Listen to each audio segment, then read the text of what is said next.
Ibrani 3 dan 4. Yesus lebih tinggi dari Musa. Sebab itu, hai saudara-saudara yang kudus, yang mendapat bagian dalam panggilan surgawi, pandanglah kepada Rasul dan Imam besar yang kita akui, yaitu Yesus, yang setia kepada Dia yang telah menetapkannya, sebagaimana Musa pun setia dalam segenap rumahnya.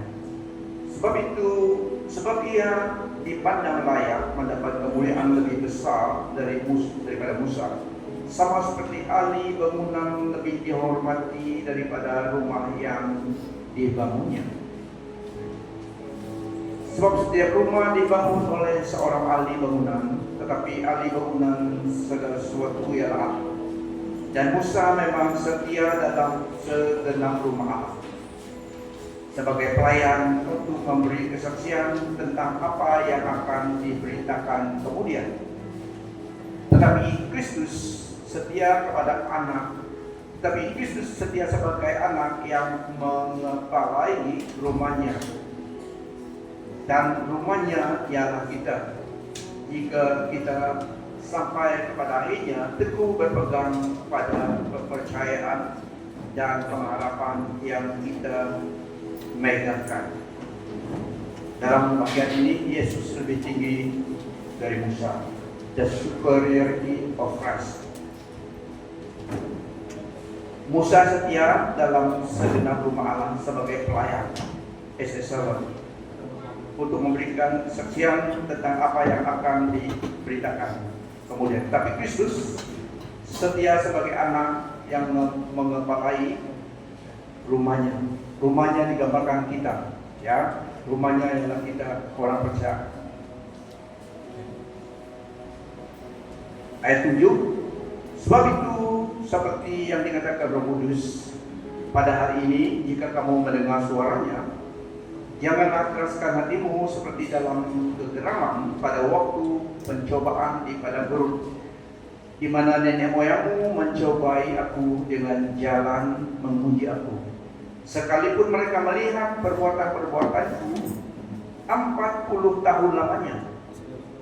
Itulah sebabnya aku murka kepada angkatan itu dan berkata, selalu mereka sesat hati, dan mereka tidak mengenal jalanku. Sehingga aku bersumpah dalam murkaku, mereka takkan masuk ke tempat perhatianku. Waspadalah hai saudara-saudara, supaya di antara kamu jangan terdapat seorang yang hatinya jahat dan yang tidak percaya oleh karena ia murtad dari Allah yang hidup. Tetapi nasihatilah seorang akan yang lain setiap hari selama masih dapat dikatakan hari ini, supaya jangan ada di antara kamu yang menjadi tegar hatinya karena tipu daya dosa. Karena kita telah beroleh bagian di dalam Kristus, asal saja kita teguh berpegang sampai kepada akhirnya pada keyakinan iman kita yang semula. Tetapi apabila pernah dikatakan pada hari ini, jika kamu mendengar suaranya, janganlah keraskan hatimu seperti dalam kegeraman. Siapakah mereka yang membangkitkan amarah Allah sekalipun mereka mendengar suaranya? Bukankah mereka semua yang keluar dari Mesir di bawah pimpinan Musa? Dan siapakah yang ia murkai 40 tahun lamanya? Bukankah mereka yang berbuat dosa dan yang mayat bergelimpangan di padang gurun? Dan siapakah yang telah ia sumpahi bahwa mereka takkan masuk ke tempat perhatiannya? Bukankah mereka yang tidak taat? Demikianlah kita lihat bahwa mereka tidak dapat masuk oleh karena ketidakpercayaan mereka. Bab 4, hari perhentian yang disediakan Allah. Sebab itu baiklah kita waspada, supaya jangan ada seorang di antara kamu yang dianggap ketinggalan, sekalipun janji akan masuk ke dalam perhentiannya masih berlaku. Karena kepada kita diberitakan juga kabar kesukaan sama seperti kepada mereka. Tetapi firman pemberitaan itu tidak berguna bagi mereka karena tidak bertumbuh bersama-sama oleh iman dengan mereka yang mendengarnya. Sebab kita yang beriman akan masuk ke tempat perhentian seperti yang ia katakan. Sehingga aku bersumpah dalam mukaku, mereka takkan masuk ke tempat perhatianku, sekalipun pekerjaannya sudah selesai sejak dunia dijadikan. Sebab tentang hari ke-7 pernah dikatakan di dalam suatu nas, dan Allah berhenti pada hari ke-7 dari segala pekerjaannya. Dan dalam nas itu kita baca, mereka takkan masuk ke tempat perhentianku. Jadi sudah jelas bahwa ada sejumlah orang akan masuk ke tempat perhentian itu, sedangkan mereka yang kepadanya lebih dahulu diberitakan kabar kesukaan itu tidak masuk karena ketidaktaatan mereka. Sebab itu ia menetapkan pula suatu hari, yaitu hari ini, ketika ia setelah sekian lama berfirman dengan perantaraan Daud, seperti dikatakan di atas. Pada hari ini, jika kamu mendengar suaranya, janganlah keraskan hatimu. Sebab andai kata Yosua telah membawa mereka masuk ke tempat perhentian, pasti Allah tidak akan berkata-kata kemudian tentang suatu hari lain. Jadi masih tersedia suatu hari perhentian, hari ke-7 bagi umat Allah. Sebab barang siapa telah masuk ke tempat perhentiannya, ia sendiri telah berhenti dari segala pekerjaannya, sama seperti Allah berhenti dari pekerjaannya. Kalau itu baiklah kita, karena itu baiklah kita berusaha untuk masuk ke dalam perhentian itu, supaya jangan seorang pun jatuh karena mengikuti contoh ketidaktaatan itu juga. Sebab firman Allah hidup dan kuat dan lebih tajam daripada pedang bermata dua manapun. Ia menusuk amat dalam sampai memisahkan jiwa dan roh, sendi-sendi dan sumsum. Ia sanggup membedakan pertimbangan dan pikiran hati kita. Dan tidak ada suatu makhluk pun yang tersembunyi di hadapannya, sebab segala sesuatu telanjang dan terbuka di mata Dia. Yang kepadanya kita harus memberikan pertanggungjawab. Ayat 14 terusnya sampai 16, Yesus sebagai imam besar. Karena kita sekarang mempunyai imam besar agung yang telah melintasi semua langit, yaitu Yesus anak Allah, baiklah kita teguh berpegang pada pengakuan iman kita. Sebab imam besar yang kita punya bukanlah imam besar yang tidak dapat turut merasakan kelemahan-kelemahan kita. Sebaliknya sama dengan kita, ia telah dicobai, hanya tidak berbuat dosa. Sebab itu marilah kita dengan penuh keberanian menghampiri takhta kasih karunia, supaya kita menerima rahmat dan menemukan kasih karunia untuk mendapat pertolongan kita pada waktunya. Kita akan go through pengertian verse by verse sebagiannya. Dalam Ibrani 3 dan 4 menekankan Yesus superior daripada Musa, sebab dia Allah. Ya, Musa setia sebagai pelayan dalam rumah, tapi Kristus setia sebagai anak di atas rumahnya. Jadi melambangkan kita adalah rumah Tuhan. Dan Ibrani 3 dan 4 menekankan Yesus superior daripada Musa, memberikan kepada kita orang percaya, kita harus masuk, kita harus datang kepada Allah melalui iman dan ketaatan, bukan unbelief. Ketidakpercayaan itu sangat is an insult to God. Unbelief is an insult to God. Ketidakpercayaan kepada Allah adalah sesuatu insult kepada Dia. Jadi itulah menjadi dosa yang besar, sehingga orang Israel tidak dibenarkan masuk, tidak dilayakkan masuk Karena unbelief adalah satu dosa yang keji di hadapan Tuhan. Tidak percaya pada Allah. 40 tahun mereka menyaksikan mujizat kuasa Allah nyata di depan mereka, namun hati mereka masih juga tidak percaya. Just imagine. Itulah firman Tuhan beri mereka, dikatakan stiff-necked people. Hati mereka selalu cenderung meninggalkan Allah. Tapi mereka juga menjadi contoh untuk kita manusia di dunia ini. At all cost mereka adalah tetap umat pilihan Allah, karena Allah yang memilih. So Allah setia kepada bangsa ini karena Abraham. Janjinya, His promises and oath, sumpahnya kepada Abraham. Ia menyalurkan kasih setia anugerahnya kepada umat Israel.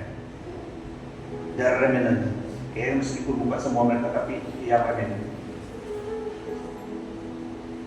Dalam bagian ini, ayat pasal 3 dan 4, ia mengajar dan mendorong orang Kristen to pay attention kepada suara Allah dan bertekun dalam iman, dan jangan seperti mereka umat Israel pada masa itu.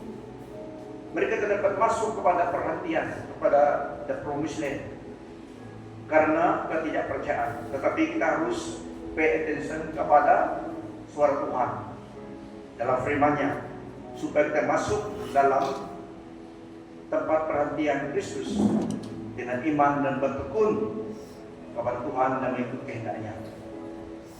Nah, bagian ayat dalam bagian bab 3 yang highlight, yang menyatakan, yang emphasis, Kristus adalah the builder of God's house, yang the builder rumah Allah. Kita adalah rumah Tuhan. Kristuslah yang the builder. So dia besar daripada Musa, sebab dia yang membangun rumah itu, sebab dia Allah. Musa setia sebagai pelayan, tapi Kristus setia sebagai anak yang mempunyai bangunan itu. Kita adalah bangunannya, asalkan kita setia kepada Tuhan. Itu gambarannya. Dan seterusnya ada amalan bagi orang percaya. Amalan untuk kita setelah melihat contoh orang Israel. Banyak mereka yang tidak sampai ke tanah perjanjian. Mereka mati di padang gurun 40 tahun. Masih ada yang tidak percaya. 7-12. Sebab itu seperti yang dikatakan Roh Kudus pada hari ini, jika kamu mendengar suaranya, janganlah keraskan hatimu seperti dalam kegeraman pada waktu pencobaan di padang gurun, di mana nenek moyangmu mencobai aku dengan jalan memuji aku. Sekalipun mereka melihat perbuatan-perbuatanku 40 tahun lamanya. Miracles after miracles. Dalam perjalanan mereka tidak ada bawa bekal air, Tuhan provide. Mereka, Musa memimpin mereka ikut arahan Tuhan. Tuhan katakan, deliver my people from captivity, bring them to the promised land. Musa lakukan itu. Tetapi dalam perjalanan banyak pencobaan.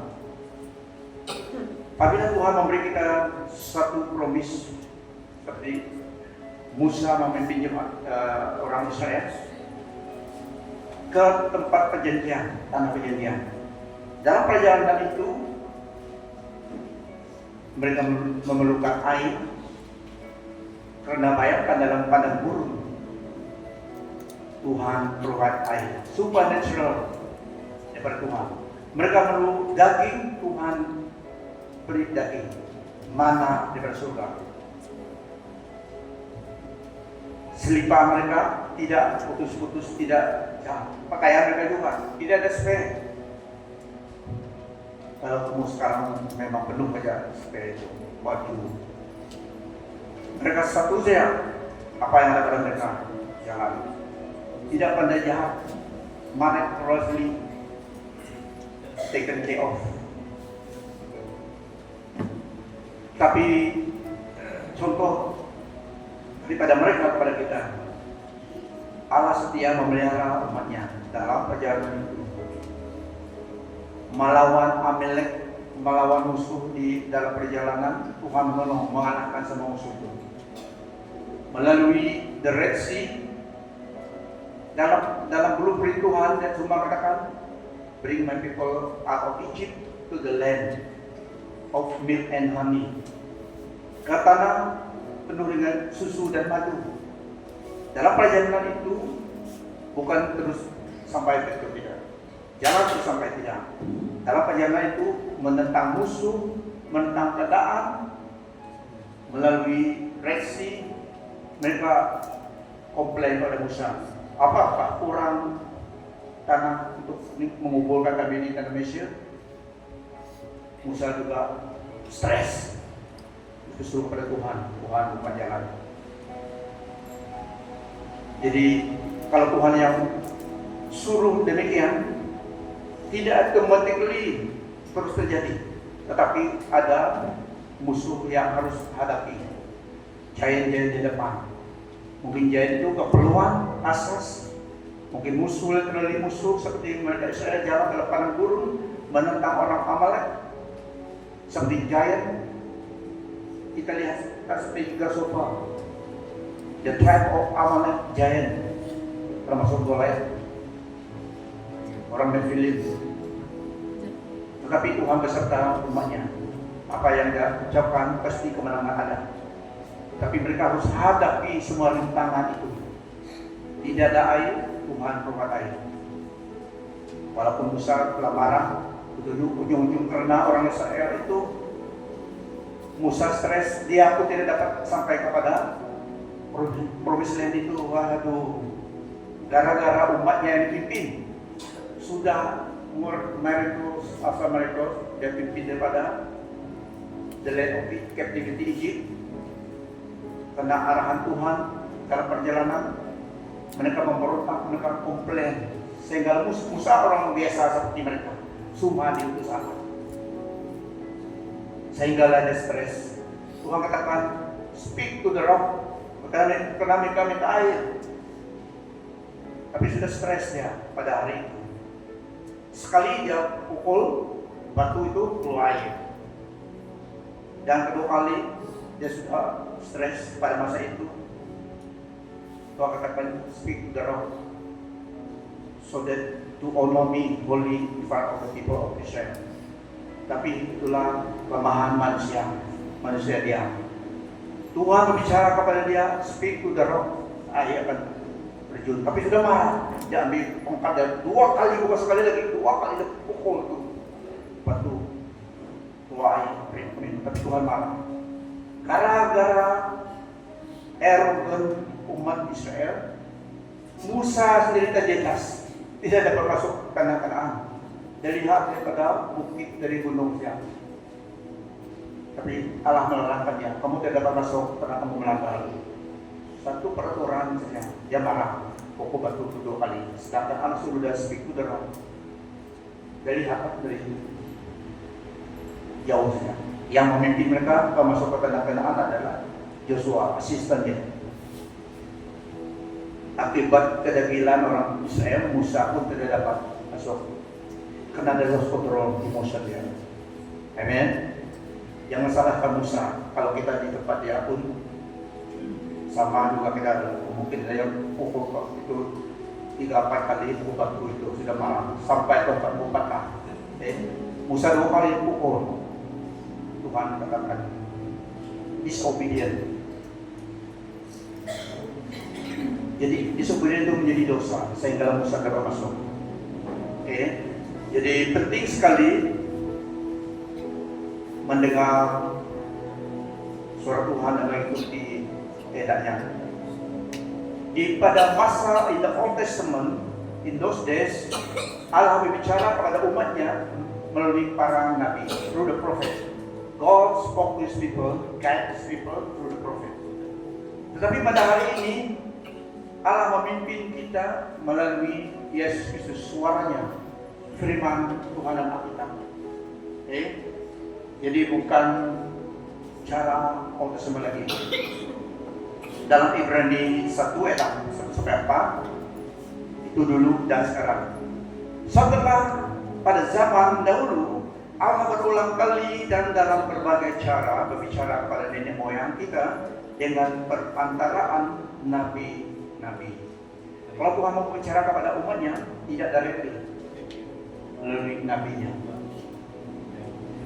Nabi ataupun prophet adalah channel Tuhan. Prophet adalah wakil Allah from God to the people. Bawa berita daripada Allah sebagai prophet, sebagai nabi, message dari Tuhan disampaikan kepada manusia. Sebagai priest ataupun imam adalah berdiri di antara mewakili manusia kepada Allah. So itu differentnya.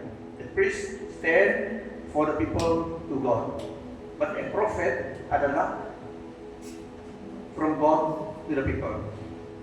So pada masa itu begitu cara Allah berbicara kepada umatnya, tidak directly melalui nabinya. Pada masa zaman akhir ini, masa kita sekarang, Ia telah berbicara kepada kita dengan perantaraan anaknya yang telah Ia tetapkan sebagai yang berhak menerima segala yang ada. Oleh Dia, yaitu oleh Yesus Kristus, Allah telah menjadikan alam semesta. Nah, kita tahu Allah adalah Trinity, God the Father, God the Son, and God the Holy Spirit. Ya, satu Allah dalam 3 pribadi. Itu yang firman Tuhan describe dan cara Allah bekerja, peranan mereka. Kita tidak dapat melihat Allah Bapa, tapi Yesus menyatakan Allah itu melalui dirinya. Kita tidak dapat melihat Roh Kudus, tapi Roh Kudus adalah Roh Allah, Roh Kristus. Lebih baik untuk kamu saya pulang ke surga, kata Tuhan, supaya penolong datang. Karena waktu Tuhan Yesus di dunia ini sebagai Allah, sebagai anak manusia, Dia operate di tempat yang satu saja. Kalau Dia ada di pelangi, Dia tidak ada di tempat lain. Tapi Dia katakan, it is benefit for you kalau saya pergi supaya penolong datang. Karena Roh Kudus datang, Roh Allah, Roh Kristus sendiri seperti angin yang diam di mana saja di dunia ini, tidak terbatas. So itu Dia katakan lebih baik bagi kamu sabalik. Waktu di dunia ini Dia adalah 100% Allah, 100% manusia, melakukan peranannya sebagai juru selamat. 33 tahun saja di dunia ini menyelesaikan tugasnya. Allah dalam pribadi Yesus Kristus, satu Allah dalam 3 pribadi. Ini satu kontroversial di dunia ini yang orang bangsa lain suka percaya, tapi kita percaya Alkitab. Seperti juga the virgin birth, bagaimana seorang virgin dapat melahirkan, tapi kuasa Roh Kudus Allah sendiri untuk menghadirkan Allah dalam rahim Maria, harus Allah sendiri yang datang menghadirkan the seed of the woman. Itulah Kristus anak-anak. Dan Dia embodied the body of man, supaya dapat hidup antara manusia, supaya dapat nanti disalibkan karena dosa kita, peranannya sebagai penebus. Ya, Allah kita satu tapi dalam 3 pribadi. Kalau contohnya manusia tidak 100% sama kalau kita explanation Trinity dengan manusia. Karena manusia ada 3 luar, tapi tripartite. Tripartite maksudnya 3 bagian, tapi Allah satu dalam 3 pribadi, tidak sama 100% sama, tapi untuk mengertinya. Manusia adalah tubuh, jiwa, dan roh. Ya, tubuh kita ini, kalau seseorang meninggal, tubuh di sini. Jiwa, roh. Jiwa kita itu ada emosi kita, memikir. Roh kita itu yang hidup selama-lamanya. Roh kita itu connect dengan Tuhan. Efek semua badan, tubuh kita, dan juga soul kita. So, manusia adalah tripartite, tapi satu tubuh. Tidak 100% sama pengertiannya kalau kita mau mengerti Trinity. Seperti matahari, satu matahari kalau orang coba memberi explanation alam di tunggal matahari itu ada apa kata mereka, supaya dapat at least beri pengertian kepada orang lain. Matahari itu terang susah kita lihat, cahayanya adalah Kristus, panasnya adalah Roh Kudus. At least kita dapat mengerti demikian. Tetapi sebagai manusia, we really cannot comprehend that who God is in actuality of who God is. Tapi firman yang diberikan supaya kita mengerti dia. So Kristus berbicara kepada kita pada hari ini, firman-Nya diberi sudah lengkap. To know God and His Word, to know God and His will, kita harus tahu firman-Nya. Itulah firman Tuhan katakan, grow in the grace and knowledge of the Lord Jesus Christ. Karena pada hari ini Allah berbicara kepada kita melalui anaknya, firman-Nya. Firman Allah adalah kehendak-Nya. So firman-Nya telah diberikan kepada kita. He stand by His word to perform it. Firman-Nya itu kekal di surga. So pada zaman akhir ini Ia telah berbicara kepada kita dengan pernyataan anaknya yang telah Ia tetapkan sebagai yang berhak menerima segala yang ada. Oleh Dia Allah telah menjadikan alam semesta.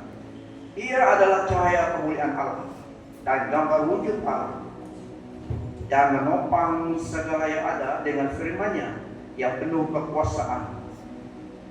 Dan setelah Ia selesai mengadakan pencucian dosa, Ia duduk di sebelah kanan yang Maha Kuasa, di tempat yang tinggi, jauh lebih tinggi daripada malaikat-malaikat, sama seperti nama yang dikaruniakan kepadanya jauh lebih indah daripada nama mereka.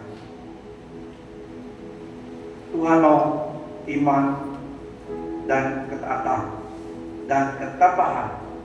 Ayat 13 hari ini, konsep hari ini, pengertian hari ini dalam ayat 13, tetapi nasihatilah seorang akan yang lain setiap hari selama masih dapat dikatakan hari ini, supaya jangan ada di antara kamu yang menjadi tegar hatinya karena tipu daya dosa. MVP, nasihatilah sesama sendiri setiap hari selagi masih disebut hari ini. Jangan sampai sesiapa di antaramu menjadi keras hatinya akibat dosa yang memperdayakan. Di dalam pengertian hari ini ada satu pesan urgency, satu pesan. Today if you hear His voice, do not harden your heart. Pada hari ini jika engkau mendengar suara Allah untuk bertobat, untuk mengenal Dia, jangan keraskan hati. So ada satu message urgency hari ini, today. Perkataan urgency untuk respon, bukan mendengar saja, tapi untuk respon kepada message Tuhan, kepada pesan Tuhan. Kalau hari ini engkau disedarkan oleh Tuhan tentang hidupmu, jangan tunda-tunda, tapi respon. So satu urgency daripada firman Tuhan. Do not harden your heart. Jangan keraskan hatimu. Jangan tunda-tunda. Katakan kepada kamu sebelah, jangan next time. Hari ini. Jangan next time. Kalau next time itu tidak tahu, belum pasti. Namanya wani. Tidak dapat. Mengkerang, macam itu keras. Yoni kepa, wah. Firman Tuhan katakan the urgency, as far as salvation is concerned, life in God is concerned pada hari ini. Mereka yang sudah jalan tak akan kembali lagi. Kalau jalan setelah selesai tugas kita, oke. Yang tidak mau jalan juga kalau Tuhan suruh jalan, ya. Kalau jalan sudah selesai, jalanlah. Surga Israel. Lihat kamu sebelah, senyum, ya, senyum, yang cakap senyum. Karena di sini atau di sana hidup sebagai orang Kristen terjamin, ya. Because Allah telah redeem kita dengan hidupnya, darahnya. Just imagine betapa berharganya jiwa kita, hidup jasmani kita dan juga di air. Dia telah menebus kita dengan darah dan hidupnya. to buy us back to Himself. Karena begitu Dia mengasihi kita. So just imagine betapa bahagianya kita dalam Yesus Kristus.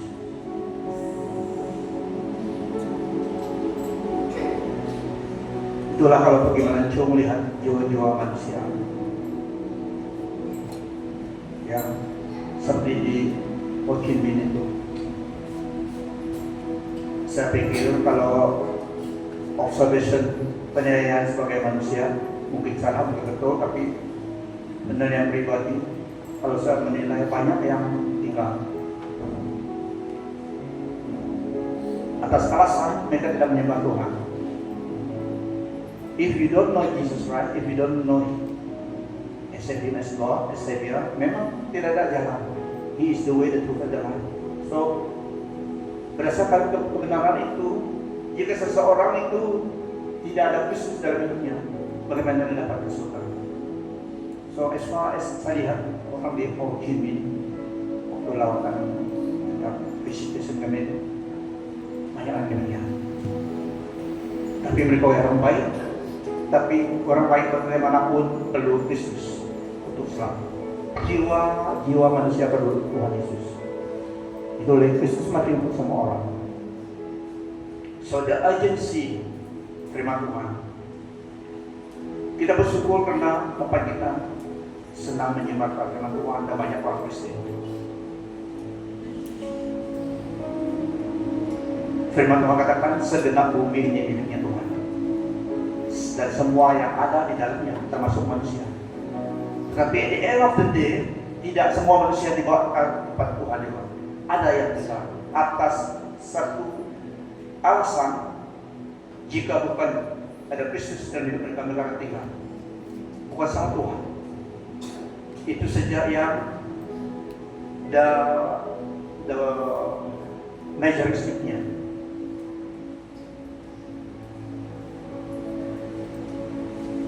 Dan di dalam bagian chapter 4, pengertian adalah dua penekanannya, perhatian, God rest. Karena dalam penciptaan Genesis, Allah telah berhenti bekerja. On the seventh day, God rested. Itu adalah the Sabbath.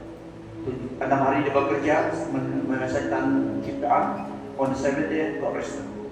Pengertiannya dalam konsep God rest dalam bagian ini ayat 13 adalah dua penekanan, God rest pada hari ini dan juga satu God rest masa akan datang, eschatological concept. Pada hari ini God rest itu adalah istirahat pada hari ini adalah walaupun kita di sini sebagai orang percaya kita dapat damai, tenang dalam hati kita. Dalam hati kita, damai Kristus. Perhentian damai dalam hati kita. Kita dapat mengalami ketenangan, kedamaian Kristus dalam hati kita di tengah-tengah kesibukan dunia. Itu satu konsepnya perhentian. Kita bersyukur atas apa adanya dalam hidup kita. So kita tenang, kita mendapat damai Kristus. Satu konsep damai, God rest, dan memiliki damainya. Dan satu penekanan adalah eschatological, yaitu harapan masa akhirat. Ya, kita akan masuk dalam hadirat Tuhan, damai bersama dengan Tuhan. So ada dua penekanan istirahat Tuhan di dalam bagian ini. Yang memerlukan usaha. So ada bagian kita mendorong orang percaya strive to enter God rest. Usaha untuk masuk dalam perhentian Allah by remaining steadfast, dengan bertekun dalam iman dan dalam ketaatan. Itu sarannya untuk kita masuk di dalam perhentian kekal Tuhan, eschatological concept. Dan juga pada hari ini, yang seperti orang Israel yang walaupun melihat almost every day miraculous things that God wonders, sign and wonders Allah lakukan di depan mereka. boleh juga hati mereka diperdayakan. So itu satu amaran bagi kita. Miracles yang orang melihat miracles itu tidak satu kepastian dia akan ikut Tuhan. Dia mengalami mujizat atau melihat mujizat Allah di depan matanya, itu tidak menjaminkan dia akan setia kepada Tuhan. Pero King of Egypt melihat semua mujizat itu, tidak ada percaya pada Tuhan Allah Musa.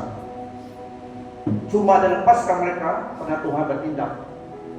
Lepas itu sudah keraskan hati, dia suruh cari mereka, tapi kembali lagi menyesal ya. How foolish. Kita lepaskan orang Israel. Mereka lah yang buat ekonomi tidak maju. Pergi cari mereka kembali. Tuhan mereka kejar mereka. Orang umat Israel juga melihat mujizat demi mujizat Allah lakukan depan mata mereka. Oleh murtad juga hati mereka. So hati manusia, waspadalah kata firman Tuhan. Pelajaran untuk kita. Firman Tuhan diberikan kepada kita. Tuhan mau kita respon dengan iman dan ketaatan dan ketekunan, supaya kita tidak mengikuti contoh mereka yang menjadi murtad. Jadi sudah jelas bahwa ada sejumlah orang akan masuk ke tempat perhentian itu, sedangkan mereka yang kepadanya lebih dahulu diberitakan kabar kesukaan itu tidak masuk karena ketidaktaatan mereka. Karena itu baiklah kita berusaha untuk masuk ke dalam perhentian itu, supaya jangan seorang pun jatuh karena mengikuti contoh ketidaktaatan itu juga. Memberikan satu amalan, satu perjalanan supaya kita tekun dalam iman kita, ketaatan kita, bertekun sebagai orang percaya, mengenal firman Tuhan dan mengikuti kehendak Tuhan, bertekun meskipun ada cabaran dalam hidup ini. Siapa yang tidak ada tekanan dan tidak ada cabaran dalam hidup ini? Itulah kita terus datang kepada Tuhan. Dan ayat 14 sampai 16 tentang Yesus Kristus sebagai imam besar kita. Karena kita sekarang mempunyai imam besar agung yang telah melintasi semua langit, yaitu Yesus, Anak Allah, baiklah kita teguh berpegang pada pengakuan iman kita. Sebab imam besar yang kita punya bukanlah imam besar yang tidak dapat turut merasakan kelemahan-kelemahan kita. Sebaliknya, sama dengan kita, ia telah dicobai, hanya tidak berbuat dosa. Sebab itu marilah kita dengan penuh keberanian menghampiri takhta kasih karunia, supaya kita menerima rahmat dan menemukan kasih karunia untuk mendapat pertolongan kita pada waktunya. Saya ulangi, sebagai priest tugasnya adalah priest represent people to God. Imam represent manusia kepada Allah. Nabi atau prophet represent God to the people. Oke, itu peranannya. Yesus Kristus adalah raja, priest dan nabi. Dia merangkumi peranan itu. Memang dia Allah, tapi dia datang melakukan peranan sebagai raja, sebagai nabi, sebagai imam besar. So dia adalah imam besar kita. Dia yang sebagai imam, dia represent kita kepada Allah. Firman Tuhan katakan, He intercede for us for the saint in the heavenlies. Peranan imam itu, peranan Kristus sekalian sebagai imam di antara Allah dan manusia. Itulah kita berdoa dalam namanya kepada Allah Bapa. Itulah kita minta pengampunan daripada Allah dalam nama Yesus Kristus. Dia sebagai imam di hadapan Allah Bapa. Dia di situ on our behalf. Pesanan kita datang kepadanya, dia yang menyatakan kepada Bapa. Itulah kita berdoa dalam nama Yesus kepada Bapa. Dia sebagai imam, dia yang represent us before God. He speak for us before God. Mereka mengampuni, dia telah meminta ampun. Darah saya telah menyucikan dosanya. So dia confess dosanya. Darah saya yang telah ditumpahkan mengampuni, membersihkan dia, mengampuni dia. So dia acceptable to God. Okay.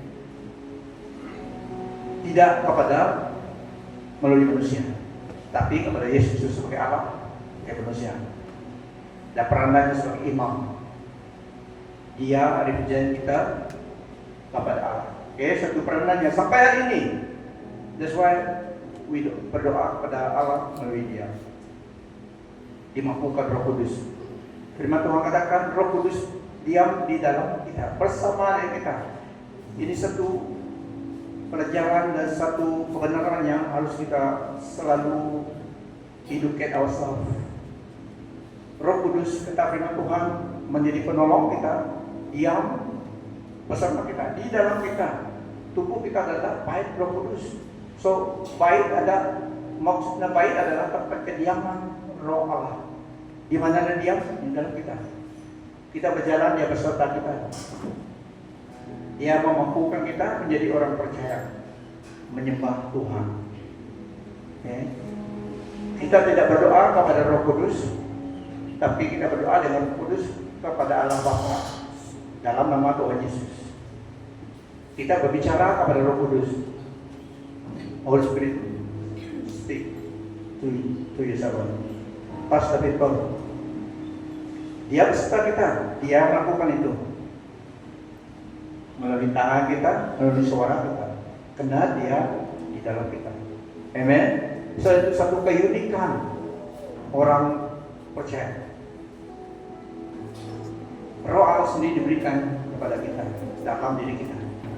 Kita harus conscious, hidupkan rohani kita dengan firman Tuhan, supaya sungguh-sungguh consciousness dalam diri kita.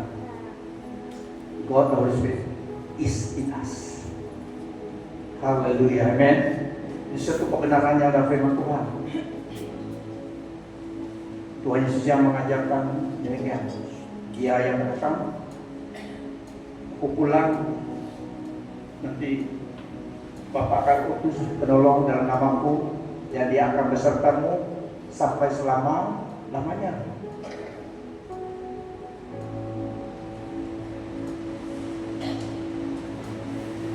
So itu peranan imam, Yesus sebagai imam besar kita, imam yang sempurna. Kalau imam di dunia ini dalam Old Testament, mereka represent manusia, membawa darah binatang, dan sekali setahun masuk dalam tempat yang maha kudus, Holy of Holies, dengan membawa darah itu. Imam besar itu masuk ke tempat yang maha kudus itu, kakinya diikat. Bukan kaki, di sini, kaki kita sini. Setahun sekali, the high priest, imam besar yang masuk dalam the Holy of Holies itu. Holy place di sini, Holy of Holies itu tempat hadirat Tuhan, represent hadirat Tuhan. Only one person, the imam besarnya. Dia masuk membawa darah binatang, represent umat Israel. Dia harus diikat sininya. Kalau dia mati di situ, dapat tarik. Karena tidak dapat pergi ambil dan masuk. Kalau kamu pergi, mati juga. Pergi mati. Jadi dia harus diikat. Seorang imam besar itu pada hari itu, pada tahun itu dia pergi membawa present blood sacrifice. Dan untuk mewakili umat Israel. Tapi Yesus Kristus datang. Ini tidak digunakan lagi. Karena darah binatang tidak akan menyucikan konsayen manusia. Itu melambangkan saja. Setelah Yesus datang, semua ini diabolish. The old law being abolished. Yang membawa darahnya bukan ke dunia lagi, masuk ke tempat Maha Kudus. Hadir Allah sendiri dengan darahnya, once and for all. Jadi melalui dia semua telah digenapi. So itu peranannya sebagai imam besar. Dia represent manusia kepada Allah. Sesuai kita berdoa dalam namanya kepada Bapa, minta dalam namanya kepada Bapa. Tapi Roh Kudus bersama dengan kita di dunia ini. Yesus di surga saudara. Amen. So itu keunikannya orang percaya, miliknya Tuhan kita.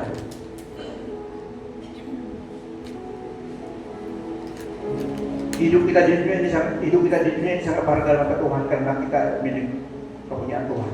Dia memberi rohnya dalam hati kita, dalam tubuh kita. So siapa yang mengancam, membahayakan miliknya, God will take responsible. Amen. Menjaga kita. So itu peranan imam besar. Dia dapat berbelas kasihan, dia dapat mengerti karena dia pernah bersama dengan kita. Tetapi dia tidak berdosa. Itu saja differentnya. Dia mengalami semua siksaan, semua temptation. Iblis juga menggoda dia 3 kali. Tapi dia ikut kebenaran. Walaupun dia Allah datang ke dunia ini, iblis tahu dia Allah. Tapi iblis juga tahu dia manusia di dunia ini. Dia mencobai dia 3 kali. Suruh batu itu menjadi roti. Setelah 10 hari, dia sudah berpuasa, sudah lapar. Kalau manusia itu lapar, apapun makanan jadi oke saja. Oke, mantap pun jadi nyaman. Kalau manusia lapar, apa saja. Jadi iblis tahu, manusia kalau sudah at the cross line, at the edge, apa saja. Kelaparan itu satu ancaman, satu senjata iblis guna memperdayakan manusia. Poverty, hunger. Kalau orang lapar, kalau tempat susah cari makanan, tempat negara susah tidak ada makanan, susah ini masuk kalau tidak beri mereka makan. Tapi Tuhan Yesus melakukan mujizat supaya ada makanan, baru Injil masuk.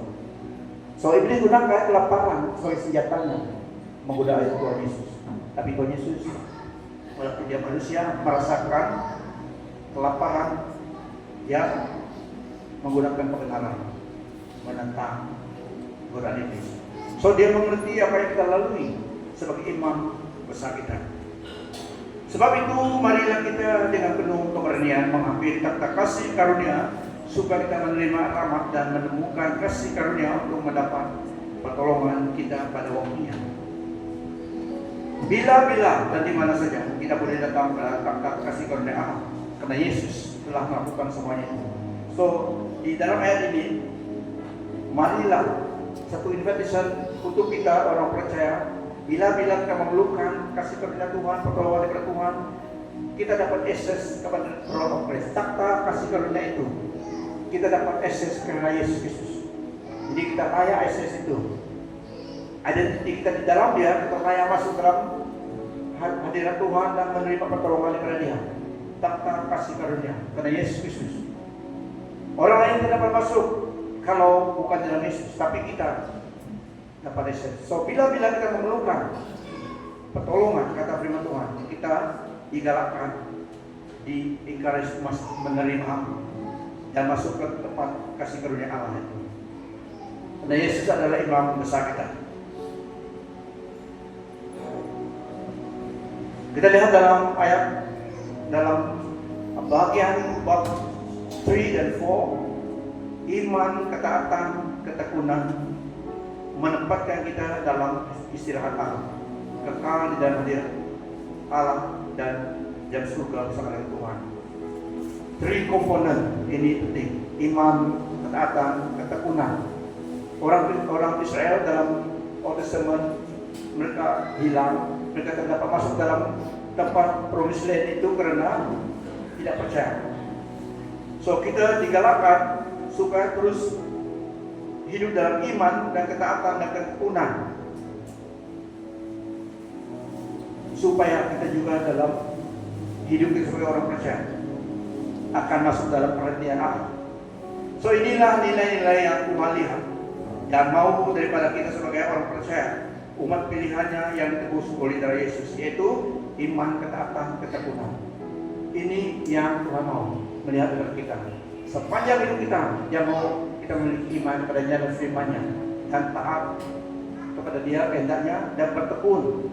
Perseveran ini penting karena iman itu harus persevere. Tidak ada 1 bulan 2 bulan, harus persevere, taat dan tekun, setia. So inilah nilai, 3 nilai dalam 3 dan 4 yang Tuhan mau melihat dalam hidup kita sebagai orang percaya. Iman kepada Tuhan dan firman-Nya, ketaatan kepada Dia, perintahnya dan firman-Nya. Bertekun dalam merenungkan firman-Nya untuk mengetahui kehendaknya, bertekun dalam mengikuti Dia, menuruti dan melakukan kehendaknya. So setia beriman kepada Tuhan dan firman-Nya, setia mentaati kehendak dan perintahnya, dan setia bertekun melakukan kehendak dan perintahnya. Di dalam short formnya, knowing and doing. Mengetahui dan kehendak dan melakukan. Mengetahui kehendaknya dan melakukan. Knowing and doing. Kalau kita mengetahui saja tapi tidak melakukan, tidak juga materialize. So knowing and doing. To summarize, knowing and doing. Ini yang Tuhan mau. Mengenal Dia kehendaknya dan melakukan kehendaknya. Beriman, taat dan bertekun. Karena Allah berjanjikan orang Israel sampai ke tanah perjanjian, the land of milk and honey. Dia itu janjinya, itu kehendak Tuhan. Tetapi dalam proses untuk sampai ke tanah the land of milk and honey, you must go through many obstacles, hindrances. Literally berperang dengan orang Amalek, musuh yang nampak besar, tapi Allah telah memerintahkan, telah memberi firman-Nya, kamu bawa mereka masuk ke tanah Kanaan, the promised land of milk and flowing with milk and honey. Wow, tempat madu dan susu. Tapi dalam proses perjalanan itu menghadapi rintangan, musuh-musuh, harus melalui the Red Sea, harus melalui segala keperluan, makanan dalam padang gurun, minuman.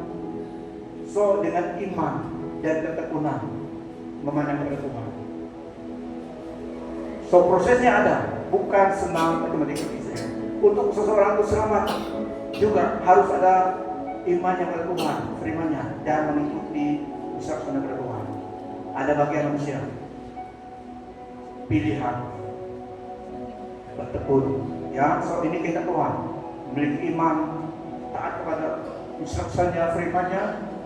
Firman-Nya adalah kehendaknya, untuk mengenal kehendaknya, firman-Nya, dan melakukannya. Tidak hanya mengetahuinya, but to implement, ikut. Meskipun kita tidak mengerti semuanya, tapi kita tahu firman-Nya. This is what God wants. Itu different-nya dengan ajaran agama lain. Kita hanya stick to the Bible. Dan semuanya dimampu karena Roh Kudus yang menolong kita. Haleluya. Haleluya. So ini kita Tuhan bagi kita. Orang Israel kebanyakan mereka tidak sampai ke promised land, the land of milk and honey, karena unbelief. Untuk menjaga hati kita supaya tidak diperdaya oleh unbelief, kita harus ada disiplin diri kita, firman Tuhan, datang ibadah, berdoa, supaya hati kita dipelihara. Jangan diperdayakan oleh dosa, kata firman Tuhan, murtad ke dalam unbelief. 40 tahun orang Israel melihat mujizat Allah. Fire waktu malam, the cloud juga beserta mereka. Makanan mereka dari langit, minum, supernaturally provision daripada Tuhan, peliharaan Tuhan, tidak pakaian mereka tidak rusak-rusak sampai 40 tahun. Allah memimpin mereka. Boleh juga hati mereka murtad. Ya, so itu perjalanan kita, amalan kita. Kita telah memiliki firman Tuhan dan mengenal kehendaknya. Harus dengan iman respon, mentaati firman Tuhan dan persevere, bertekun jalan sebagai orang percaya di dunia ini sampai kita masuk dalam istirahat kepada Tuhan. Amen. Walaupun tidak semudah, tapi dimampukan oleh anugerah Tuhan dan oleh Roh Kudus Tuhan beserta kita. Itu perjalanan kita to the land of milk and honey, madu dan susu. Dua makanan ini firman Tuhan selalu katakan, land flow with milk and honey. So dua makanan yang sangat penting dalam kehidupan manusia, milk and honey, madu dan susu. Selanjutnya perlu. Waktu bayi dilahirkan dia perlu minum apa? Susu. Tidak boleh minum Coca-Cola. Amen. Minum susu. Itu dilahirkan. Madu dan susu. Susu dan madu. Susu dulu ya. Bayi susu dulu. So dua makanan ini sangat berhasil. Full of vitamin, protein semuanya. Oke, firman Tuhan sampai di situ tentang dalam bagian Ibrani pasal 3 sampai 4. Tuhan tuntut daripada kita iman, ketaatan, dan ketekunan. Ya, dalam perjalanan sebagai orang percaya di dunia ini. Kita masih musafir di dunia ini, tapi we are moving toward a divine destiny. Belum sampai. Ini dalam proses perjalanan kita. As we go along, Tuhan memberkati hidup kita.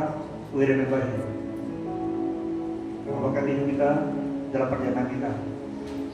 Tuhan memelihara. Kita tidak akan miskin apa, tidak ada kelaparan. Tuhan pasti menolong memberkati. Tapi itu untuk perjalanan kita, untuk memampu kita dalam perjalanan, bukan untuk stok kita dan tidak perlu Tuhan. Tidak. Amen. Tapi itu membiayai kita all the journey. Sudah itu yang kita Beri kemuliaan bagi Dia.